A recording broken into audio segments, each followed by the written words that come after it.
Right అగ్రరాజ్యం అమెరికాలో ఘోరం జరిగింది. అమెరికా కాలమానం ప్రకారం శుక్రవారం ఉదయం 7:45 టెన్నెసీ రాష్ట్రంలోని అక్యురేట్ ఎనర్జెటిక్ సిస్టమ్స్ అనే సంస్థ కారాగారంలో ఉన్న మిలిటరీ యుద్ధ సామాగ్రి ప్లాంట్ లో భారీ పేలుడు సంభవించింది.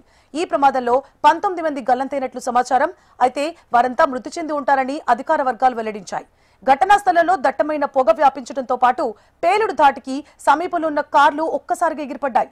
మంటలు అంటుకొని కొన్ని వాహనాలు దగ్ధమయ్యాయి. సమీపంలోని ఇళ్లు, పార్క్ చేసి ఉన్న వాహనాలు ఒక్కసారిగా కంపించాయి.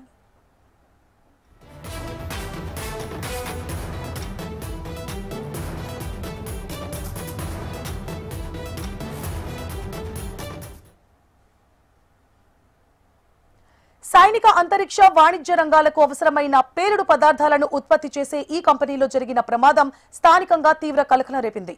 ప్లాంట్ పరిసర ప్రాంతాల్లో ఏర్పాటు చేసిన సీసీ కెమెరాల్లో ఈ పేలుడుకు సంబంధించిన దృశ్యాలు రికార్డయ్యాయి. పేలుడు ధాటికి ఫ్యాక్టరీకి సమీపంలోని ఇళ్లు సైతం తీవ్రంగా కంపించాయి. దీంతో ఏం జరిగిందో తెలియక స్థానిక ప్రజలు భయంతో ఇళ్లలో నుంచి బయటకు పరుగులు తీశారు. పేలుడు ధాటికి భవనం పూర్తిగా శిథిలాల కుప్పగా మారింది. పేలుడు సమాచారం అందిన వెంటనే FBI అధికారులు ఘటనా స్థలానికి చేరుకున్నారు. ప్లాంట్ లోపల మంటలు ఎగసి పడుతుండటంతో సహాయక చర్యలకు ఆటంకం కలిగింది. సిబ్బంది ప్లాంట్ లోపలికి వెళ్లలేకపోయారు.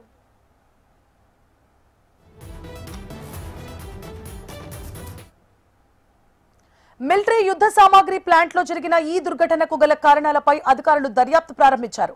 ఇది అత్యంత నిరాశకరమైన పేలుడు అని అభివర్ణించారు.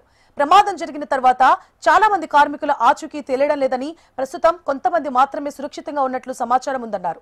మిగిలిన వారంతా మరణించి ఉండే అవకాశం ఉందని అభిప్రాయపడుతున్నారు. అయితే ప్లాంట్ లో సంభవించిన పేలుడుకు సంబంధించి పూర్తి కారణాలు ఇంకా తెలియలేదని అధికారులు తెలిపారు.